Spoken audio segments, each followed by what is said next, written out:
So thanks everybody for joining us, and for people who will be watching on YouTube when this is uploaded. We welcome you today for a conversation on A Century of Anarchy, Neutral Moresnet through the Revisionist lens, presented by Pete Earle, a research fellow at AIER.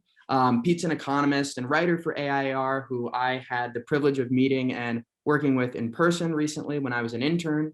And prior to that, he spent over 20 years as a trader and analyst in global financial markets.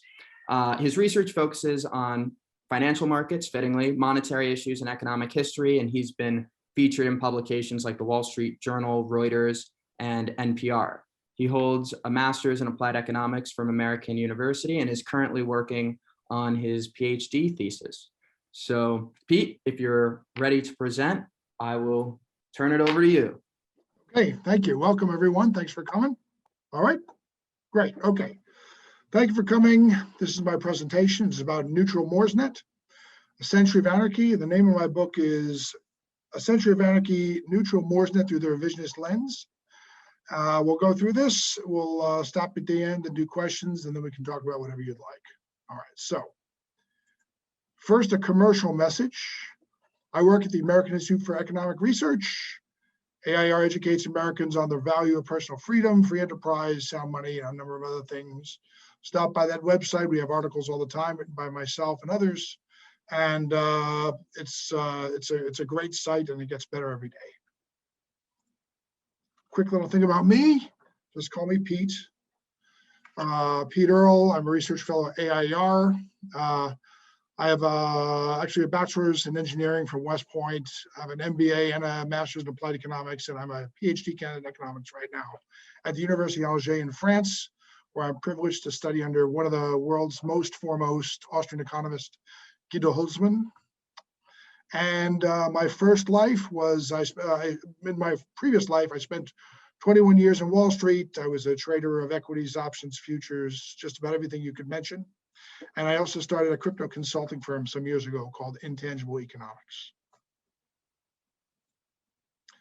What I'd like to do today is tell you a little bit about Neutral Moresnet, provide a case study illustrating the relationship between economic freedom and prosperity, and add another account to a very short, unfortunately short, list of times and places where nation states were superfluous. So let's get going.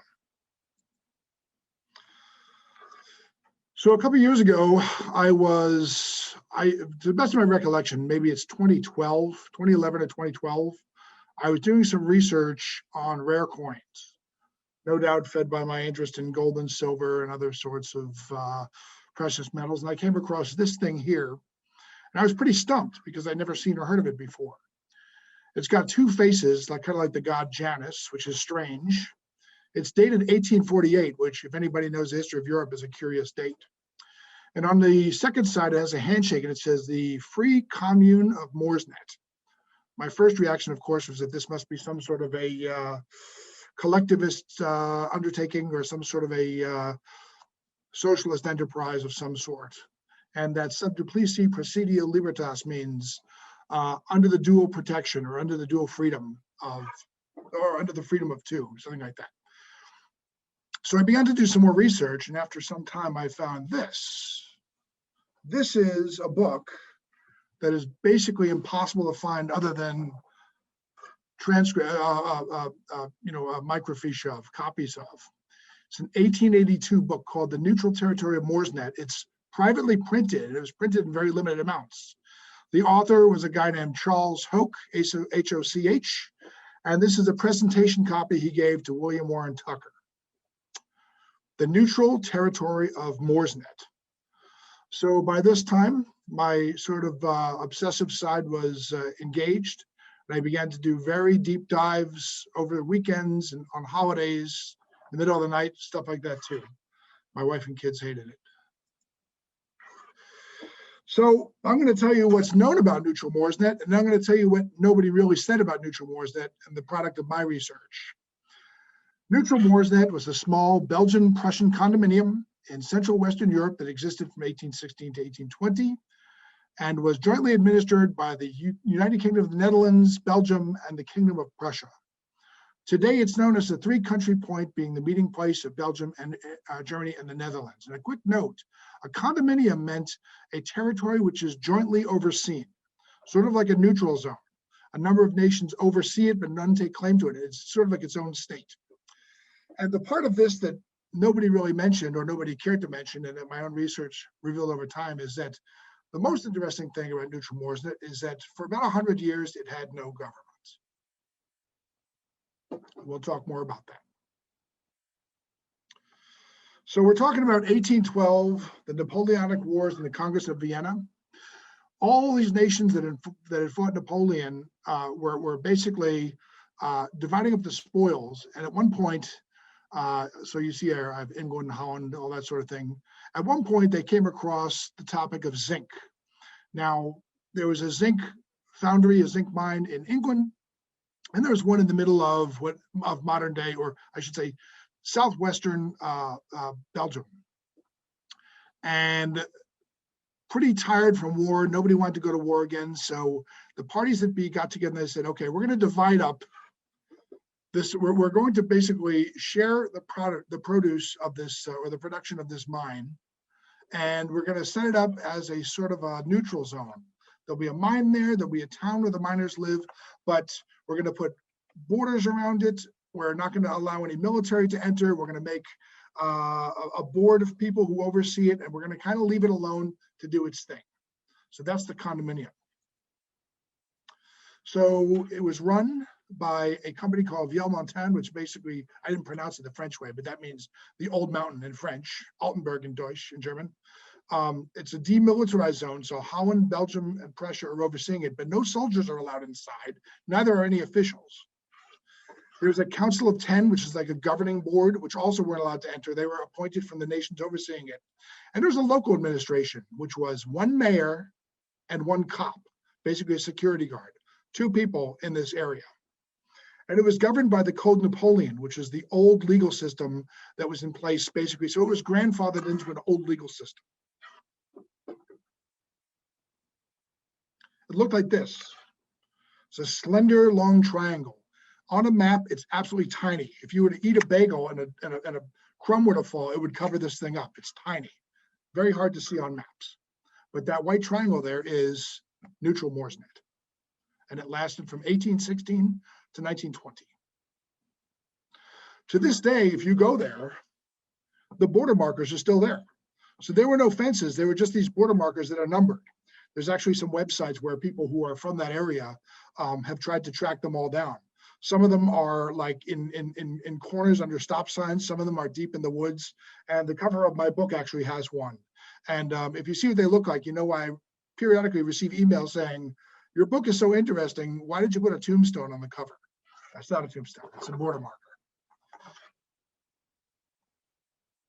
That's a painting, an early painting of the zinc mine.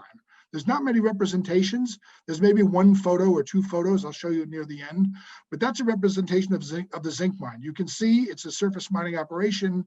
It's in a forest. There's some houses around the edge. It's really sort of a quiet and bucolic operation. When Neutral Moresnet got started, there were basically 250 people there. So there's 2 things that I cover in my book and I think are really important to know. And that is that in addition to being sort of jointly overseen and kind of left alone by local governments, there's 2 factors that really made Neutral Moresnet what it is. Okay, one is that it was a mining camp. Mining camps throughout history tend to be geographically isolated and pretty independent, right? So there's a book by Oglesby where he describes life in a mining camp in the following way. There is very little law, but a large amount of order. Crime was rare because punishment was certain. I think I never saw justice administered with so little loss of time or at less expense. There was no more stealing until society became more better regulated. Okay. And my favorite quote of all, when you get a little older, maybe you'll understand this, hopefully not. We needed no law until the lawyers came. I love that. That's great. So Moresnet was a mining camp, and it had a lot of that. There was a lot of self-administration. There was a lot of DIY, like do-it-yourself governance going on there. The second factor is that Moresnet was in a mountain. So mountains are isolated, they're difficult to tame, and they're often inhospitable. For that reason, people who tame them are usually not that friendly to outsiders, right? So they're culturally unique. And what happens in a lot of these communities, I mean, think about these various places and how similar they are, right? Afghanistan, Chechnya, Scotland, Wales, the Appalachians, all places where you have a lot of cultures which are kind of insular and inhospitable to outsiders because they fought to tame this land. They're there now, and they're very sensitive about keeping their way of life, maintaining their way of life.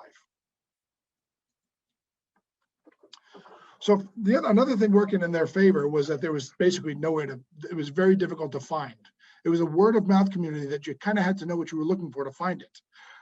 There are very few accounts of people who went to Moresnet. I think I found most of them, there's 6 or 8.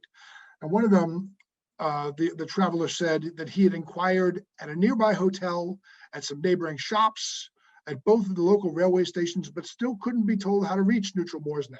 They had no idea or guessed at random at various impossible locations. So to find this place, you had to really want to get there and you had to be willing to look for it. 1848. What's happening in 1848? Anyone? European history? You could write it on a piece of paper and hold it up. Anybody know? Oh, you have a wave of revolutions, right? Marxist revolutions. The year 1848 is turning out well, said Frederick Engels, of revolutions in France, Italy, Denmark, Hungary, Germany, and other places. Yet there was nothing in Neutral Moresnet. In fact, that is the year that Neutral Moresnet introduced its own currency. It introduced a brass currency, and there's also said to be gold and silver, but they're very rare because they're very hard to find. I saw one of these coins went up on eBay a few years ago, and it went for a lot of money. And I've been looking for one, but I haven't found one, so I might just have to do without. So 45 years later, we're talking about 1860. Zinc is still flowing out of the ground. As long as zinc is flowing out of the ground, the overseers don't really need to mess with it. And what begins to happen is you start to get the growth of entrepreneurship. You suddenly have people saying, hey, you know, I should start a distillery, or I should start a brewery, or I should start a restaurant, or I'm going to start to grow my own vegetables or raise livestock, whatever. And all of that stuff was happening at this time. And so a lot of prosperity began to come to this little valley. In addition, and very interestingly, there was a market for law, essentially, and it worked in the following way. So the Code Napoleon was the one that was established in Neutral Moresnet. And that was important because that one held property rights very high. It was very, very absolute, very clear how important property rights were. You could also, if you wanted to, use the Allemands Radrecht, which is basically the Prussian legal system, which is basically a dream for lawyers because it's an imprecise, kind of loose language, but it's probably good for some purposes. And then the people also had what they referred to as the petty tribunal. Now, what was the petty tribunal? Basically, we would call it arbitration or mediation. You would go to the mayor, and one of the accounts said this: his headquarters were under his hat. He went about town and held court wherever he happened to be. When his service as justice were required, which happily was not often, when complaint was made, he would listen patiently, then whistle, take time to resolve the matter, and his judgments were always intelligible, and they were never appealed or accepted to during 35 years. So if you wanted a quick ruling and you were willing to make it a one-shot deal, you went to the mayor. So here you have a market for law. You don't have the sort of monopoly in law that people complain about these days. You have 3 different ways to resolve disputes, which is way ahead of its time. And also, by the way, spontaneously ordered. It wasn't designed this way. This is just how it went. By 1860, the population had increased tenfold. There's now 2,000 people in this tiny 350-acre area. Taxes have been the same since 1816. Taxes were basically set at one level and they weren't allowed to rise. No tariffs, no duties, no regulation. So there are a lot of smugglers. There's also stories about, if you think about this time, that young women who, might have gotten pregnant out of wedlock would go to Moresnet and they could be cared for there. They might have a baby and give it up for adoption. So a lot of people started to come to Moresnet for different reasons. A very interesting one was that it began to attract a lot of people who weren't interested in fighting in wars. So Prussia at this time was engaged in 10 to 12 wars throughout the 19th century, and people who weren't really interested in fighting for the monarchy or for whatever silly war Prussia got into would often flee to Moresnet. They couldn't be chased because it was neutral, so they would go there, and once there, they were ineligible to be conscripted. So there's an interesting moment in 1863 when this fellow arrives, Wilhelm Molly. He was hired as the company doctor for the mining company. And early on, among some of the farmers there, these new farms that were cropping up, he thwarted a cholera epidemic, and he became sort of a local hero. Plus, as a doctor, he was very well respected by the community. And he immediately grasped the potential for Neutral Moresnet. He was a humanitarian and very much a polymath. A lot of doctors at that time were sort of people who were interested in astronomy, medicine, a whole bunch of different things. He wanted to set up a postal service. He wanted to sell stamps. There's a disputed thing is that he was negotiating the opening of casinos. And one of the more curious things is that he had an interest and a global correspondence with Esperantists. Does anybody know what Esperanto is? Yeah, okay. So at this time, that was the new hot thing. You know, that was the NFT, I guess, of that time, Esperanto. And so Wilhelm Molly was in touch with a lot of Esperantists around the world, in particular in Paris. So he was friends with Earle Zamenhof, who was one of the creators of Esperanto. And what's interesting is that Esperanto was created in part out of a theory. It's a little half-baked, but you can see where they're coming from. The idea was that if we had a more universal language, that people would get along better, it would facilitate trade.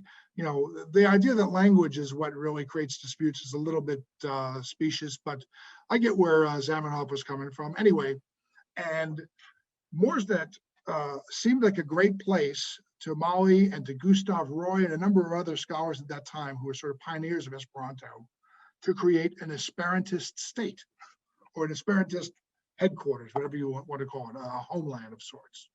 So in 1908, they tried to do that. So in 1908, we've jumped a little ahead in the story, but in 1908, it was carried by the news. It was carried in the New York Times and other places that the establishment of an independent Esperanto state has been made at Moresnet between Liege and the Prussian Rhine. And Gustav Roy wrote this, Kiel Neutral Moresnet, and they began to call it, they were going to rename Neutral Moresnet Amikejo. And Amikejo is the Esperantist word for friendship. And that was sort of meant to be welcoming to people, but also it was sort of a knock at their Prussian neighbors, because Prussia right next door were known as kind of warmongers, and they were waging war all over. So you have this warring sort of state with its general class and its military aristocracy next door, and here these miners are saying, "Oh no, we're the place of friendship. Come here and live forever." This is a very, very rare picture. This is probably the only one taken. This is 1908. These are the founders of the Esperantist group in Moresnet. My understanding is, let me see here. I don't know. I used to know where Wilhelm Molly was in this picture. I don't know. But why do you think they put a car in this picture? Any guesses why they decided to have a car in the picture? I think I know, Pete. Why is that? Maybe to show that unlike our detractors say, roads are possible in anarchic situations. That's a good reason. No, they were just trying to look cool. They were like, look, we have cars. Cars are new. It would be like wearing a Bitcoin t-shirt or something. They'll say, yeah, we're hip. Look, we even have cars here. So I think they were just trying to show that they were technologically advanced.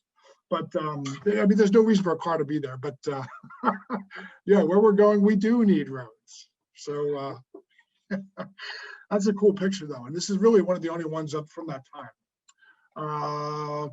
Okay, so by 1914, there's over 4,000 people here. Remember, they started with about 200, 250. And less than 10, about 10% are actually related to the miners. These are all people who came within the last 100 years. German, French, Belgian, Dutch, Swiss, Italian, some Russians, an American, and even a Chinese citizen. Now, I want you to grasp that for a minute. We're talking about Southwest Belgium at the early 20th century. You've got an American there, you have a Chinese person, Russians, I mean, it is a true melting pot, especially given the fact that it's so hard to get to this place. That just blows me away. Now, by 1890, the mine had pretty much puttered out, but there were 60 to 70 bars and cafes, restaurants, breweries, farms, all this stuff. This was a self-sustaining, tiny little statelet with basically no government, no regulation. All the stories I have say that the mayor, by the way, there were 4 mayors over the course of 100 years, and there was a 3 or 4 year period where there was just nobody. They just forgot to appoint a mayor. Oops. And another story is that the mayor, the one mayor who ruled for who was there for 33 years, he basically spent all day long playing pool and drinking beer with the cop. So there was no, crackdown. There was no nobody, doing anything like we see today. It was basically completely self-governed. And also another account, some of these accounts are a little bit questionable, but another account said by this time they had their own accent. They definitely had their own slang. Their own accent, I don't know, but that's what was reported. All right, it's 1914. What could go wrong? Is that an open question? I don't know if any of you are history majors, but I think you know what happened in 1914. But before we go there, I want to share some quotes from people who were there. There were some people who did go there, some Americans and some English, and here are some of their accounts. Shackleton, who was a famous adventurer, said, Moresnetians have a sort of al fresco freedom of life, an untraveledness which comes naturally from a long-continued absence of centralized restraint. Viereck said, it's a legal anarchy. SNJ, I can't remember its publication, said, for nearly a century, the inhabitants of Moresnet had never experienced the feeling of being under the rule of an emperor, king, or president. They are independent, governed by no one, at liberty to do as they please. Now, I want you to think of something in the context of these quotes. These quotes were said 1909, 1911, before there was an IRS, before there was so these people were thought to be super free in an era way before the modern state. So it gives you an impression of exactly how free they were. That people at that time, people in the early 20th century, thought that they were incredibly free. Should make an impression. All right. So somebody gets a bright idea. August 3rd, 1914. There's varying accounts of what happened. One basically says that the German military bypassed Moresnet and then occupied. Another says that many were killed. I do know, this is something we'll never know the answer to, but I do know that there was a rifle club in Moresnet. That was something they enjoyed doing. I love thinking they might have taken some shots at, although I am German, taken some shots at German troops. They earned it. You invade my territory. But at any rate, Moresnet was occupied by the German military. And what's incredible is that, it's actually not incredible, it's quite believable, is that, as if it's symbolic of what happens when states get in control and when all this stuff sort of happens, where once there had been an open border, it took several hours and much telephoning to cross 12 feet of occupied territory. And a German officer had to be there. And this statelet, this little community, went from liberty and industry to basically starvation. They almost started starving. Luckily, there was aid brought in, but these people immediately had the effects of living under the thumb of a centralized power. So after the war was over, Article 32, a few editorialists actually knew about Moresnet, and they said, leave them alone. Let them be their own little statelet. They've never hurt anybody. They have their own culture. Leave them alone. Let them thrive. The conditions of peace must not forget this poor little piece of independence which has been victimized. And Wallen, this is my favorite comment. I have a few footnotes in the book about this. He defended an anarchy of nations tucked away in odd corners or inhospitable mountain ranges, said Neutral Moresnet is a political curiosity which we can afford to protect. Of course, didn't happen. This is Neutral Moresnet today. The city of Kelmis in southwest Belgium. Looks pretty civilized. Kelmis is actually a form of the word calamane, which means zinc. So there's a little bit of lineage between the history and that. And this always, the last time I gave this talk, I just got a little bit choked up. I'll tell you why, because I gave this talk in August of 2019. And I said, there is one human being left on Earth who actually, she's 105. She actually has Neutral Moresnet on her European ID card. She's the last human being in the world who was born in what was Neutral Moresnet. She's 105. And as I researched this today, I found that she died last year at 106. So the last Moresnetian is long dead. Well, dead. Diminished dat is no history, is now only history. So who cares?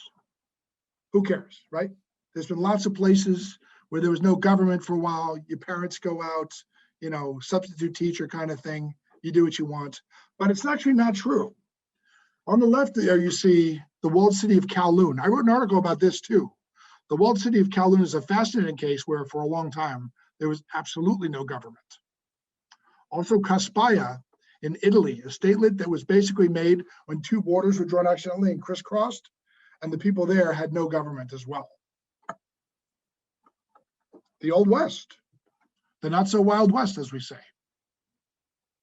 The internet. And one of my favorite places in the world, can anyone guess? Iceland. Couple of final comments. Little or no government does not in any way preclude, governance, much less order or economic prosperity. Liberty is a necessary condition for economic freedom, which is in turn a necessary condition for human prosperity.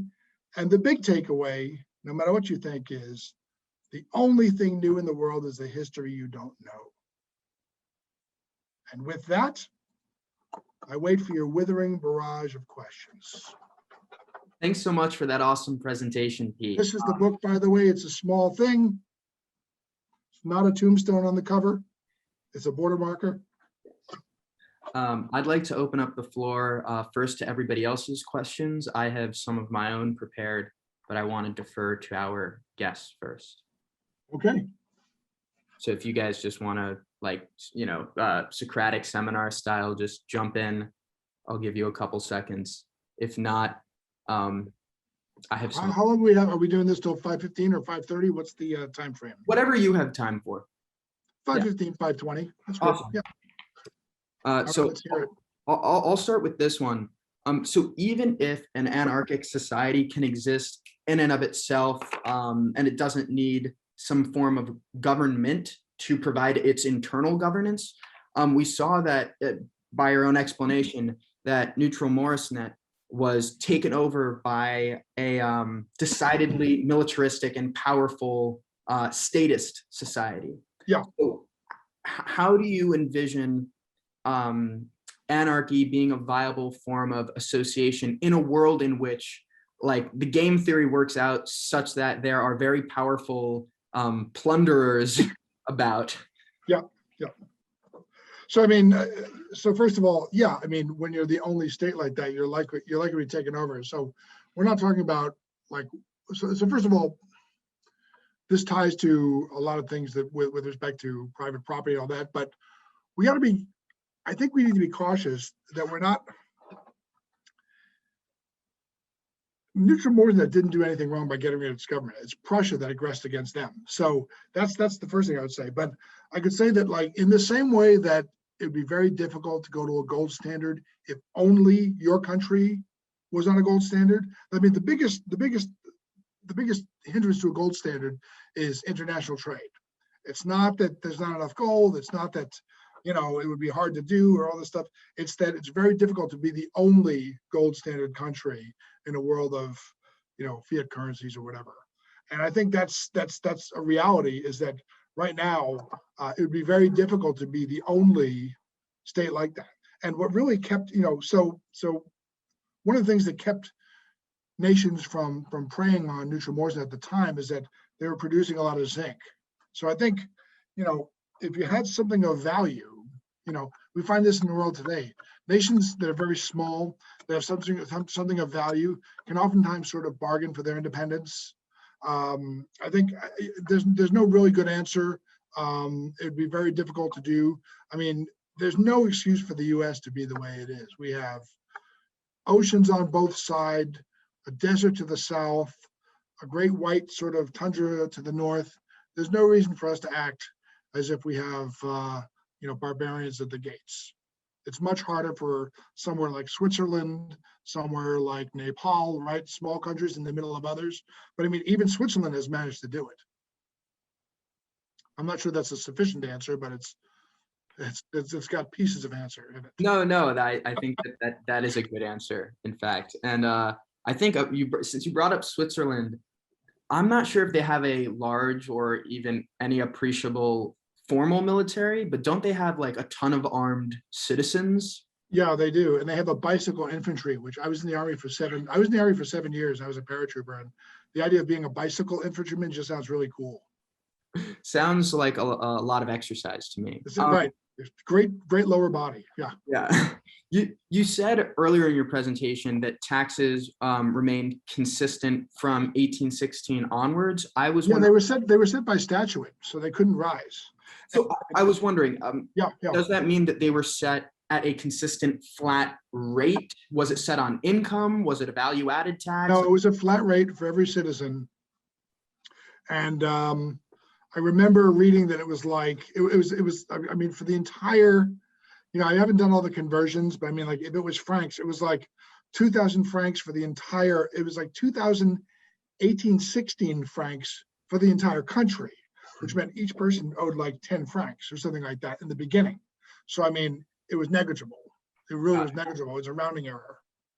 And if, let's say, somebody, to kind of get into your point about there can be governance without government or without like a coercive state and its police forces at play. If somebody was like, I don't want to pay the 10 francs, however small that is, like, was there a record of that happening and how that was dealt with? Yeah, it's a good question. I mean, how was it enforced? I mean, it seems to me that it probably wasn't. And the very fact that there were smugglers there, people coming in and leaving and all that sort of thing, and there was talk about opening casinos, that sort of thing, leads me to believe that somebody not paying their 10 francs probably didn't get a knock on their door. They definitely didn't face a no-knock raid or get tased or whatever. For sure. Right. Yeah, well, kind of about getting tased and things of that nature. You also brought up how it's not that justice wasn't dispensed, but it was actually dispensed very efficiently and on the fly. And yeah, there's none of this stuff, in many of these systems and these mining camps, whether it's Moresnet or others, such as Oglesby wrote about, there's none of this stuff like you get arrested, you get processed, you go home for 6 months, you come back, there's another 3 months and all this stuff. It's basically right then and there. Why did you do this? And then, do you have anything to say for yourself? Are there any mitigating factors? That kind of thing. Right. That makes sense if you were literally witnessing something happen. Like, you just took that guy's watch out of his pocket. Explain yourself. Right. Or draw. Like, that makes sense to me intuitively. But if somebody were accused of some crime that wasn't immediately observed, like, it has its limitations. Okay. Yeah. Yeah. You wake up in the morning. You make up in the morning, and your back window is broken and something's missing. What do you do? Yeah. They would probably do things that in terms of civil liberties probably wouldn't be acceptable. Like, they would go to known thieves and say, "Hey, were you around here last time?" I mean, some of it's going to be ugly, right? But I mean, liberty is going to be messy anyway. It's always going to be messy. Yeah, no, I think that's a good answer. And something you said before a bunch of other people joined in when we were just talking, is that a lot of times libertarians, and particularly like voluntarists or anarchists, make perfection the enemy of the Yeah, good. you can't make the perfect the enemy of the good, or good the enemy of the perfect. It's just that's just, you know, we're flawed creatures in a flawed world of limited resources and unlimited desires, and we have to make the best. You know, we have to go for the to maximize, or to make the most, right, the most welfare that we can for each other. But it's never going to be perfect. There's going to be flaws. There's going to be ugliness at times. But I mean, this, like Kaspaya and like Kowloon. In the case of Kowloon, you have one situation where you have a heroin dealer down the hall from a rehab clinic, and they were friends. I mean, you know, it's a flawed and sometimes haphazard and sometimes off-putting world, but you know, we do the best we can. Yep. And I think it's probably also worth noting that that thing which we are comparing anarchy or something close to it to, if you compare it to the legal and police state of, let's just take the United States right now, that's certainly not perfection. So I think it's probably worth noting that. Kevin, Haley, Gautam, anybody else in chat? I don't want to hog up all the questions if you guys have anything to ask.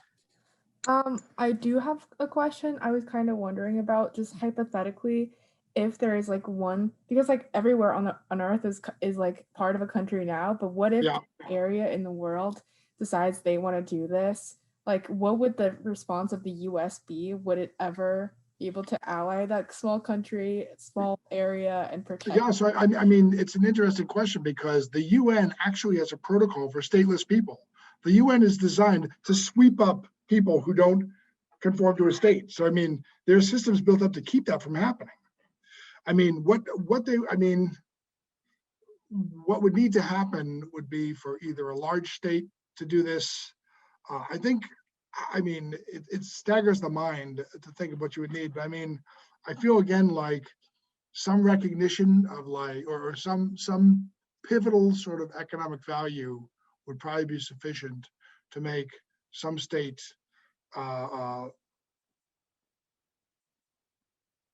to sort of emancipate themselves from the surrounding states or whatever, and say, hey, you know, I mean, I think of, in some ways, I think of some of the small African states that have lots of rare earth metals.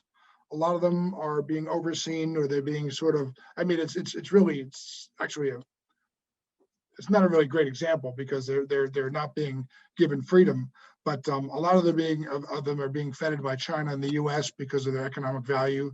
So it would have to be something like that, where they have something of value and they can sort of leverage that into non-aggression or sort of non-interference. Again, it's hard, it's very hard. You know, it's always the collectivists, the communists who always talk about imagine, but it's very, you know, it's very hard to imagine a world where, you know, states are kind of like an afterthought, or where there's governance versus government, and it might look the same, but it's not. I think actually the place where we will see that more than countries is right now you have more and more private communities in the US. Tom Bell wrote a book about it, and he's talking about how some, you know, little private communities in places like Las Vegas or California, all that sort of thing, they have their own sewer, they have their own local security, and more they're sort of like separating themselves from the states that they're in, the counties they're in. That might be the blueprint. To me, that world looks like Brooklyn, right? Looks like a lot of neighborhoods, each with their own character, each one sort of interdependent, but they all have their own character, and they all have sort of a unique purpose and a unique set of values, or whatever, if you will. That's what that looks like to me. It's not a militarized, feudalistic world at all. Awesome. I'm just putting in the chat right now for those that want to learn more about Neutral Moresnet. There's a link to the Amazon, and I'm also going to put a link right now to Pete Earle's articles at AIER, where he writes, you know, multiple times weekly about a wide variety of topics. I'm averaging about one a week these days. We have more books coming out and all that sort of thing, and I'm torn in a few directions at once. So. Right. Well, that's very humble and honest of you, Pete. If anybody else has some questions, now would be the time, because we have a couple of minutes left. Sure. Great. I think that's a really good place to end our presentation and discussion. Thanks so much for joining us, Pete. Sure, happy to have it. Thanks for coming. Awesome. Thank you very Yeah. much. And perhaps in the fall, you could be persuaded to join us on campus. I would love to. Yeah, that'd be great. I would love that sometime. Maybe when this nonsense ends. Yes. Hopefully that's right around the corner. Yeah. All right. I'm going to end the Zoom.